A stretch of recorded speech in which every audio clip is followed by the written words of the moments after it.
Heather Colley is a PhD student in English literature at the University of Oxford. Her short fiction has won awards including the Oxford Review of Books Short Fiction Prize, the Hopwood Award, the BNU Oxford Short Fiction Prize runner-up, and the Desperate Literature Prize shortlist. She holds a master's degree in literature from St. Andrews University and a bachelor's degree in the same subject from the University of Michigan, Ann Arbor. She lives in Oxford, England, and New York. The Gilded Butterfly Effect is Heather's debut novel. Heather, welcome. Thank you for joining us here in the corner booth. Thank you so much. I'm so excited to meet you both and to chat a little bit about writing. Yeah, when I saw your book title, I was really intrigued because, the Gilded Butterfly, I just saw the cover art, and of course, the Gilded Butterfly Effect. The Gilded Butterfly is very large, and Effect is really small in typeface, and I almost missed it.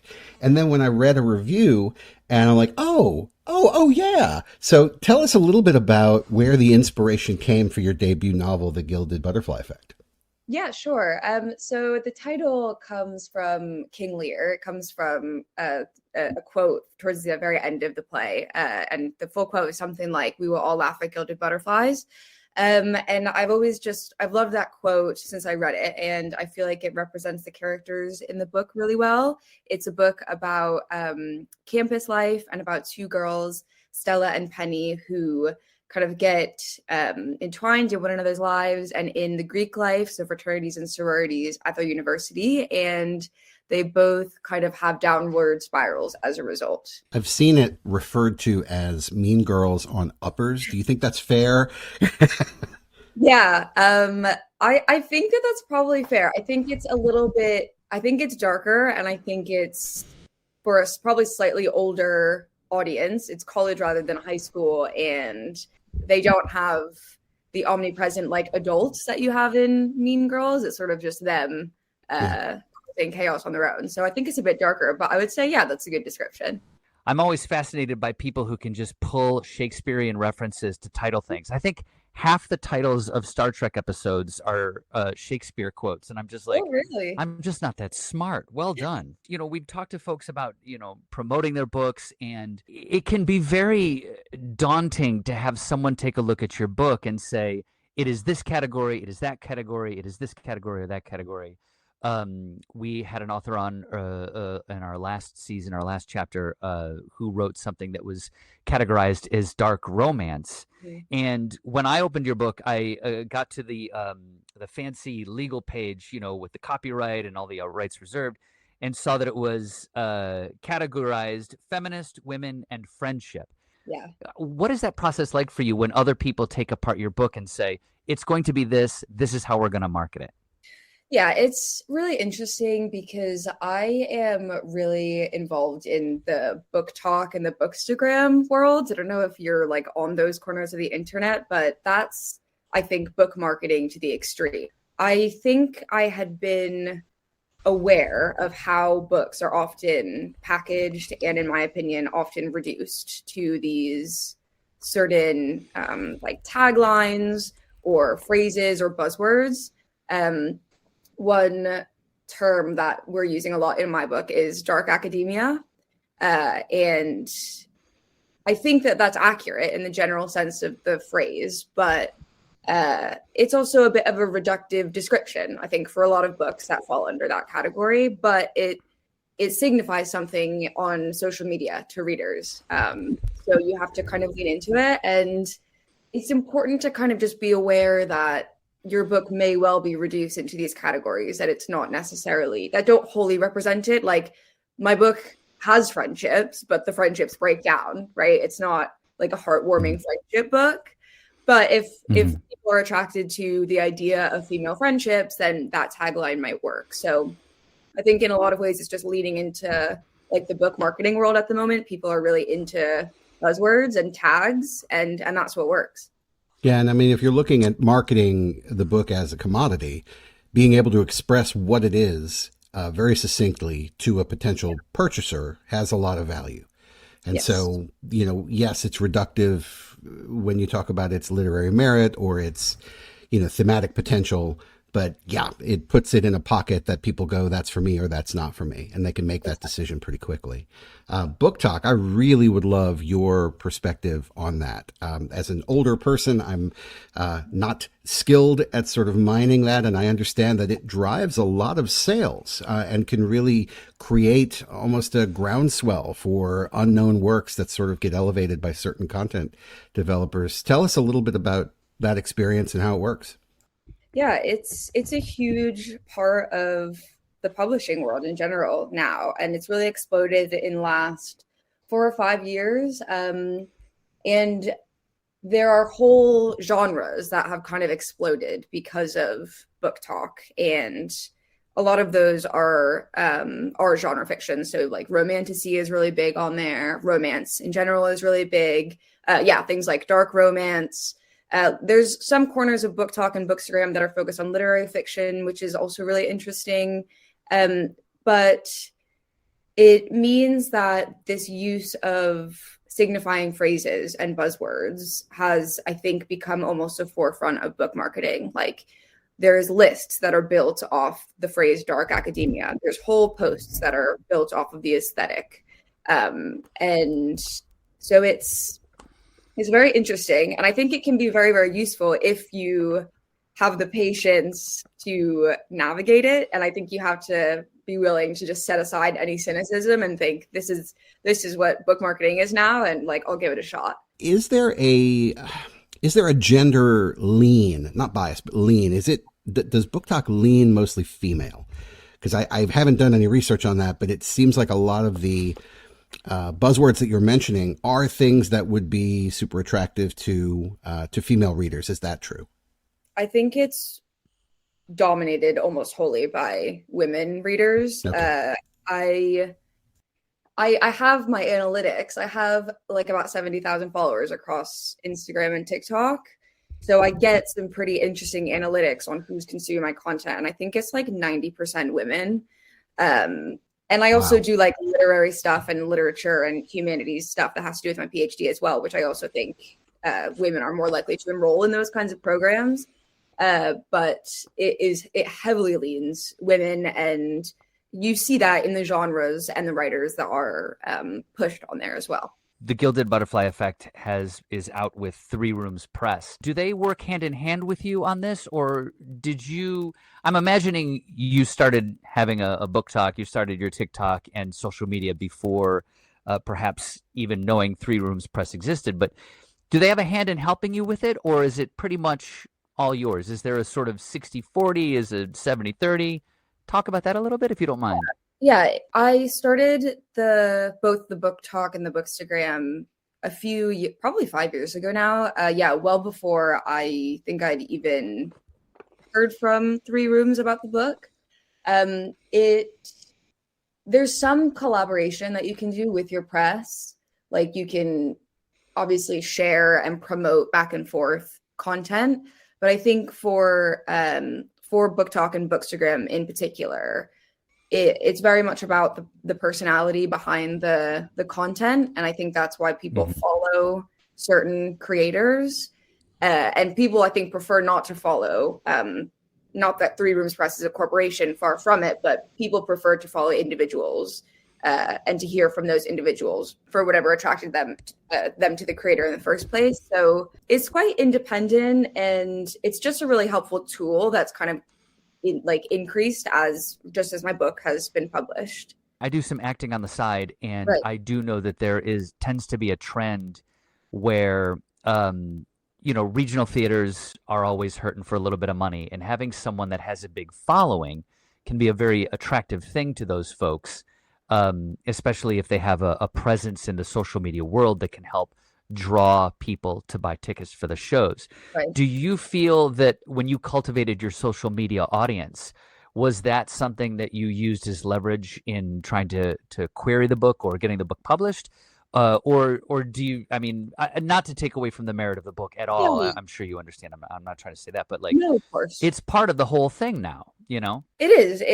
It can be really helpful. And yeah, it can be really attractive. If you have a following, then that can be a built-in amount of buys of the book, which can be really important. When I was querying and pitching the book, I didn't have quite as many followers. I've had probably like half as many as I do now. So I think my following was a lot less significant. So I did include it. I did include it in the kind of bio part of the query, a little bit about me. But now if I were to do it again, I would probably lead with something like that. I would probably lead with the book and then also say I do content creation in the bookish world. So I might point to it more heavily now because it is really important. And I do think it can swing things one way or the other. There are folks out there and there are authors, and sometimes, there's the old stereotype that authors like to be sort of solitary and they like to keep to themselves and not the most extrovert people. Can you give us a little bit of insight on how much time you spend perhaps like a week doing social media? And is it pretty much just you've done it so much it's just kind of habit now? Can you just to kind of let the folks that might be wondering, well, how do I even get started, give a little bit of insight on that for them? I have always been very attracted to writing, I think because I'm an introvert. So the social media thing does not come or didn't come naturally to me at first. But I also am the sort of person that like, if it will help, like I'll give it a shot. So that was my thinking. I do my posts. It sort of depends on what sort of thing you're doing. If you're going for a certain aesthetic or more informational or purely for marketing. But mainly my content is based on sort of education around English literature, which is my PhD topic, and also literary fiction and my book. So I do lists, I do thematic kind of explorations, and I do them every day. So I do post every day on both Book Talk and Bookstagram. Unfortunately, the algorithms do reward like content. The more you post, the more your stuff will get pushed. And I would say the important parts are like keeping your narrative. Like, what are you trying to say? What are you trying to teach or express or share? How do you want that to look? And I think the sooner you can figure that out, the earlier people know what to expect from you. And then that's how you kind of get people to watch. Did your online activity drive the content of your book, or was that separate and then you sort of tried to figure out a marketing strategy once it was done? The TikTok and the Bookstagram I started kind of after I wrote the book, a few years after I wrote the book. But having been on those parts of the internet, it did help to know how I would position the book. So I knew right away that dark academia is really big right now. It's one of these words that people see it and they'll think, I just really want to read that. I don't have to know anything else about it. I love that vibe. So I knew that would be a really useful phrase. Like, I don't know if you've heard the more recent one. It's like the weird girl fiction. Oh, yeah. Yeah. So that's really big as well. That's having a big moment. And I knew that my book could slot into that. So I think just being present, even if you don't post, if you just kind of are present and you're looking at what people are saying and how they're categorizing books, it can be really helpful just in framing how you're going to pitch your book as well. So is this a one-time thing? I mean, you sort of check that off the bucket list, you're done, written novel, now I'm going to go get a PhD and then move on with life? Or are you going to do another one and pursue writing as a discipline? Well, I have a short story collection coming out in February of next year, and I'm drafting my second novel now. So I'm just about to finish the first draft of that. So yeah, I would love to publish more if anyone will publish my books. Okay. So can we talk about time management? Because dear God, all right. Yeah. you have a lot of competing priorities. Yeah. Clearly you're able to manage multiple projects at the same time. Give us insight into how you manage this activity and maintain success. I don't think that there's a clear answer. I think a lot of it is just every day is a new day and every day is trying to fit in all of the different moving pieces. My PhD, now that I'm coming to the end of it, has to take priority. So like over the last year, while I was doing edits for the novel and while it was coming out, that took priority. And now I'm back to my thesis. If I get really busy with the thesis, I won't do social media for a few days. I think it's just about prioritizing what needs to be prioritized. I am lucky in that they're all of these things are very much related. Like if I'm doing an Instagram post about a certain topic of literature, it'll be something that I'm thinking about already for my work. So it's not a total departure. It's all sort of things that I'm thinking about just in different forms in a lot of ways. I don't know if you've heard of Novel November, but I am doing that this month, and I found that to be really, really useful for forcing myself to write. Yeah, putting external deadlines on it just to get yourself motivated, kicking the pants kind of thing. Mm-hmm. Tell us about your workspace. Tell us about your workflow. How does it come to you? Is it the rigorous thing, or does the vibe hit you? The lightning bolt hits you, and then you take it from there, or something else? I'm not someone that kind of has a particular workspace. I'll work wherever is most comfortable. Like, that's not really important to me so much as whatever idea I'm working on. The one thing that's always stayed the same for all of my short stories and my longer form work is that I always have an ending in mind, or I often write the ending almost first. And I don't know why. That's just always felt really natural to me. I find it a lot easier if I have the last scene written. I find it a lot easier to basically be building up to something. So that's one thing that I do just to keep myself on track. But other than that, I'm not really a plotter. I don't write down the plot. I have an idea of what I want to say, but I just try to get as many words down as possible. And then I go back and kind of design the plot with what I have. If you're going for a PhD, is there any sort of relief in being like, oh, I'm going to take a break and work on my novel, or vice versa? I don't know if relief is the word, because they're both they both have their own stresses, but it's very different. I think that they use two completely different parts of the brain. Like the PhD, when you're writing for a chapter or something, you're almost always deferring to someone else. Like, you're putting your own argument in, but a PhD is so infused with the work of everyone else that came before you. So like every sentence will have some kind of reference. So you don't have to be quite as original. You have to have an original through line, but the creative writing is just totally different, because it's just whatever you want, you don't have to defer to anyone. You don't have to make an argument. So it's one of them, the PhD, is very logical, and the other one is just really not. I'm fascinated with voice, and you seem to have a confidence in your prose. Do you feel like you've got it? Are you still working on it? Tell us about that. When did you start writing? That's probably a good way to get into it. Yeah, I'm also really fascinated by voice. I think it's probably the most important thing in writing and in reading. I started writing in high school. That's when I started writing kind of like self-aware fiction.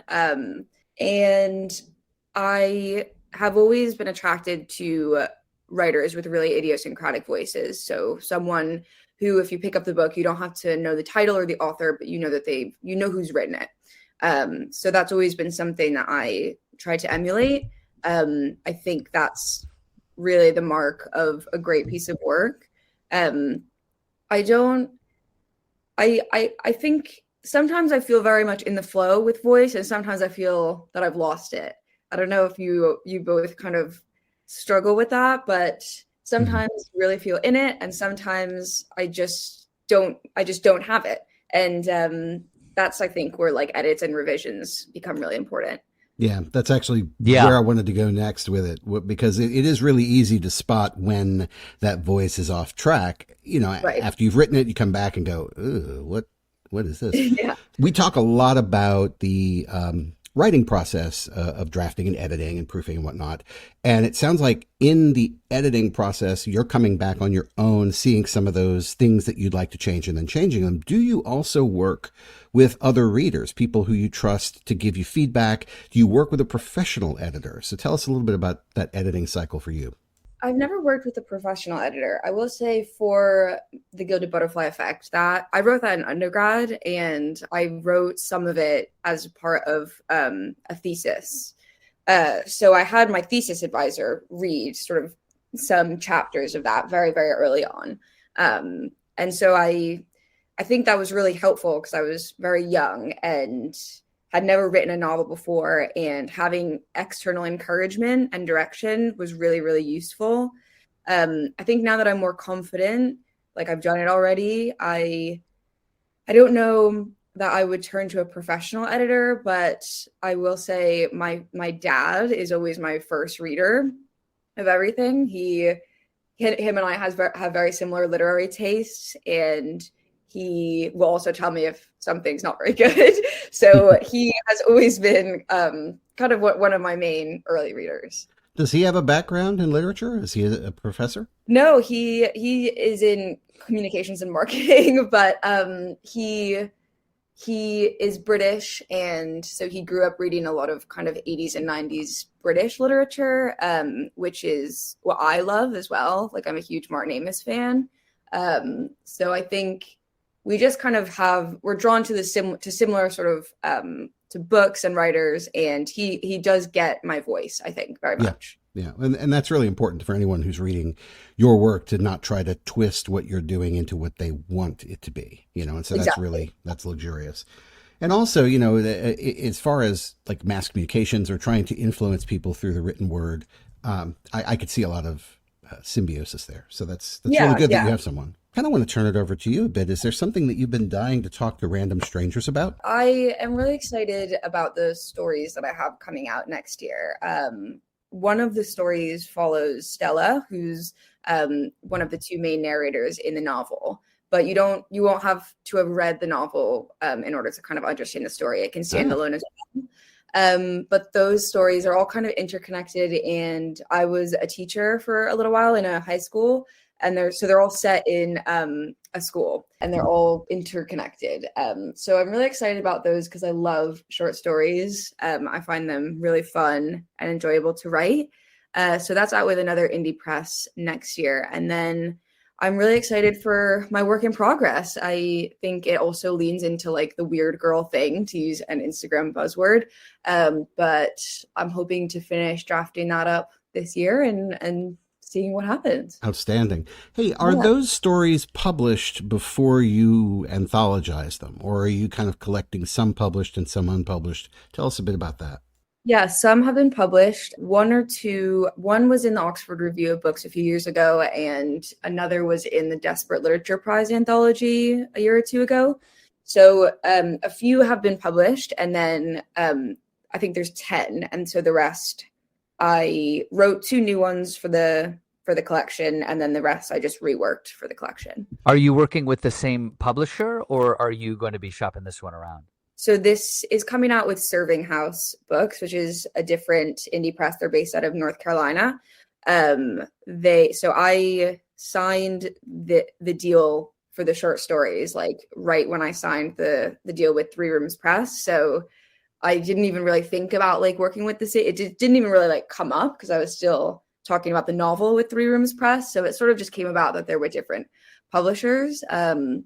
But I am excited to see what happens with the book. I'm going to shop it around and see what happens. And I'm not looking forward to getting back into querying, but I'll have to do it. Yeah, and that is the next question I had for you. It was really the business side of this. I'm really curious about, obviously, you have a ruthless time management as far as the work that you're doing to create art and to pursue your academic discipline. But there's also this other hidden work that has to be done in order to ask people to pretty please put your work out in the world. Tell us about the business side of it, how you've approached it, what our listeners might get, as a kind of a pattern of success that you've noticed. Yeah, I think one thing that I probably would have liked to hear a few years ago is that I wrote this book when I was like 19 or 20, and I'm like 27 now. So this is the most annoying advice, and I hate when people give me this advice, but I do think patience matters. If you're confident in your story and in your book, and you think that it kind of has a place in the world, I do think its time will come, but it might be a while. That's just how the industry works, especially for literary fiction. I've had like agents in the past. I've had it die on submission with those agents. And then I went the small press route, and it finally materialized. So I think just remembering there's a lot of different avenues in publishing, and your book can have multiple chances. And the debut, I think, will take time, and that is okay. The time will pass anyway. Along those lines, having written the book when you were 19 and now having it published, I'm sorry, was it published? It was published this year, correct? Yeah, just in October. what is it like to have something that's been around for that long? Have you ever kind of gone back to it in the process and been like, you know what? I think chapter 13 could actually be, I mean, when do you say enough is enough? This is going to go out. However it goes out, that's it. It's hard. There's definitely been, I mean, the book it's probably had 25 different versions since that original kind of draft. But Yeah. there's moments where I've gone back and been like, oh my God, that's so horrible. Obviously, I wrote that at 19. That's awful. And it has to be changed. And that's one thing that's nice about the time that has passed since I wrote it. I think I've become a better writer, and I can be more critical of the work because more time has passed. So I think it's become much better. You do have to say at some point it's done. It's just done, or I'm done with it. Some editor will have an opinion on it, but I'm done with it and I've done what I can. That's a really great attitude. I'm just only speaking from my own experience. Having had a piece that you wrote when you were younger and then having it come out now, I know that I would sort of be like, I'm worried that people will think that this is how my writing is now. And that's, we all get a little bit older. We all have different perspectives. You've had all of these years to have different influences come and excite you. And I just, it must be, it's so fascinating. Congratulations on being able to be like, this is finished. I'm happy with this. This is going out, because I don't think I could wait that long. I think I would be very much like, I don't know. Maybe it's not perfect. And yeah, I think that is the trouble with writing something young and then getting it actually released several years later. But I also think the book is about young people, and it helps. It was written when I was young. And I think that I was probably speaking to young people much more than I was speaking to people that are my age now when I wrote it. There's like technical things and voice things that need changing because I was so young, obviously, and like just wasn't very good. But I think sometimes it's like good to, I think about writers that have had decades long careers, and I like so many of their books from their debuts to their last books. And you can see a lot of the differences, but they all have merits. Well, and you look at some of the great authors, throughout history. You've got like one of my favorites is F. Scott Fitzgerald, and his first novel was The Side of Paradise, and that book is not nearly as good as The Great Gatsby, right? And it's perfectly fine. It was actually a hit, for him, but that's almost encouraging. Your best work is ahead of you. So, and that's a wonderful way to think about it. So congrats to you for really having that kind of courage to say, this is good enough. Let's move forward. And it is, I mean, having read the book, it's a really good book. I think the reviews that I've read of it kind of underplay the comic element of it. Do you find that as well, that it really is darkly comic and folks aren't quite punching that up as much online? Thank you. I mean, I think if you're the sort of person that likes that type of comedy, which I am, you'll see it, but I don't think it's for everyone. Some people will think like, I didn't think this was funny at all. I thought this was super bleak. And obviously that's where I see the humor, and that's where the humor comes from in the book. But I think it's a particular type of dark comedy, and I love when people see it and when they appreciate it. But I'm also aware that, like everything in fiction, like it's not for everyone. Yeah, well, part of that is the environment, right? 8 years ago is a lot different from today as far as just the way the world is, and sort of, when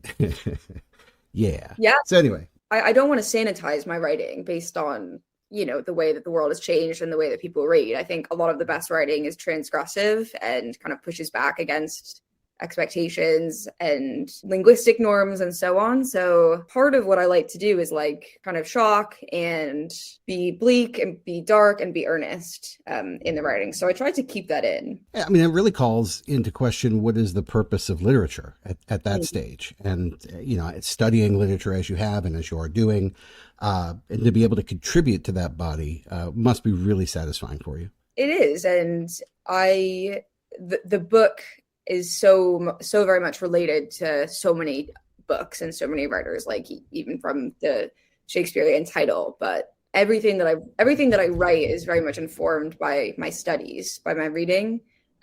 So that is a really kind of satisfying thing, getting to reference people that I just so admire in my own work.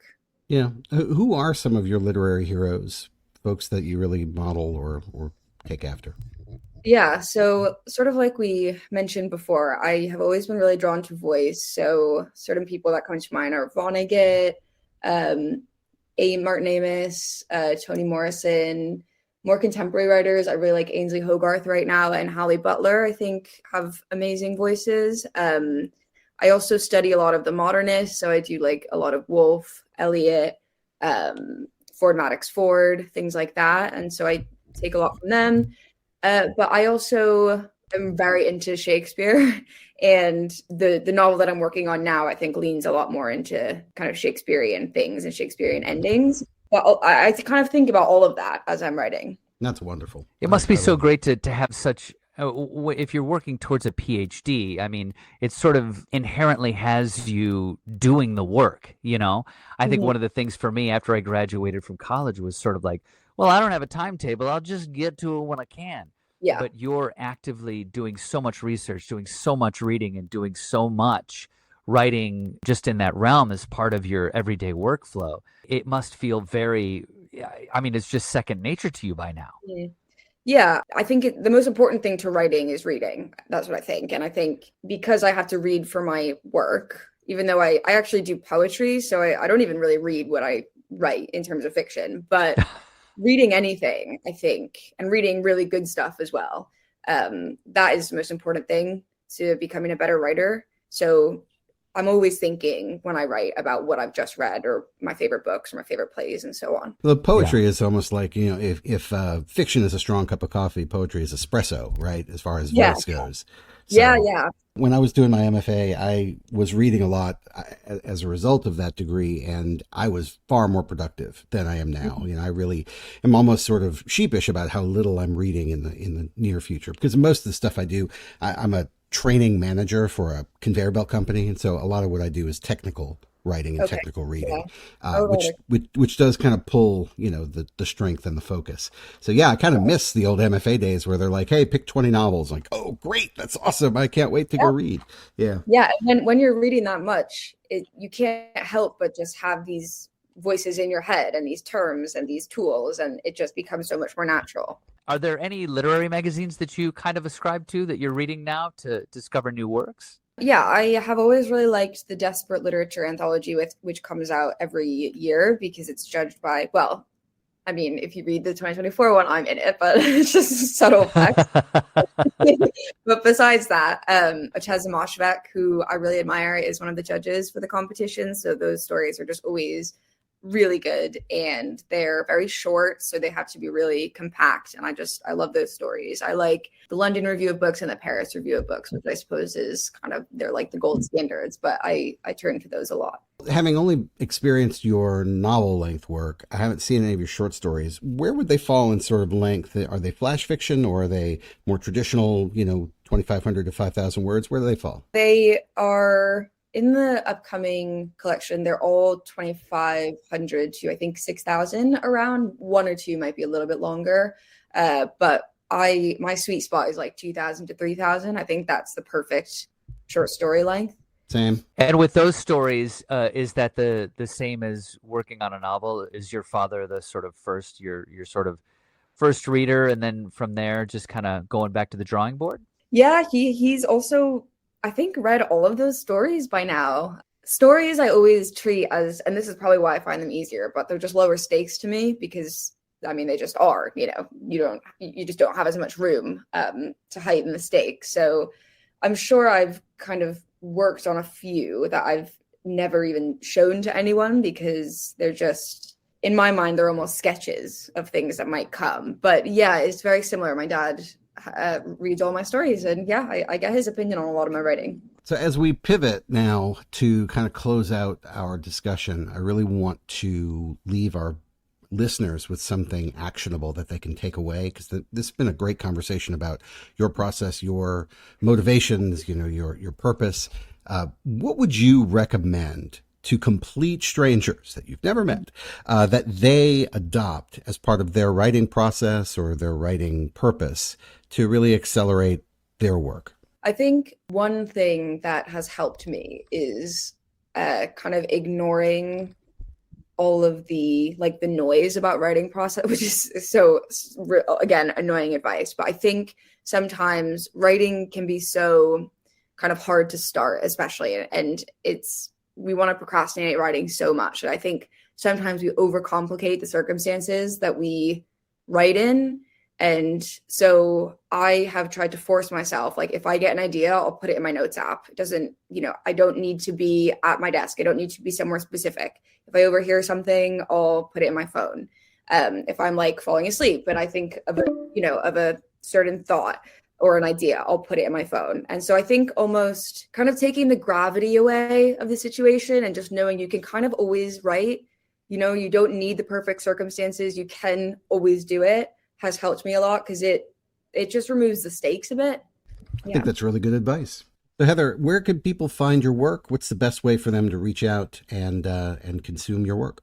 I am on Instagram and TikTok. So my Instagram is just Heather Colley author, and my TikTok is PhD with Paige. That's my middle name. And then I'm also just on my website, which is also Heather Colley author, and I have links to everything there. And we'll include those in the show notes as well to make it easy for people to find you. Heather, thank you so much for joining us today at the Corner Booth. Thank you so much for having me. It was great to meet you both.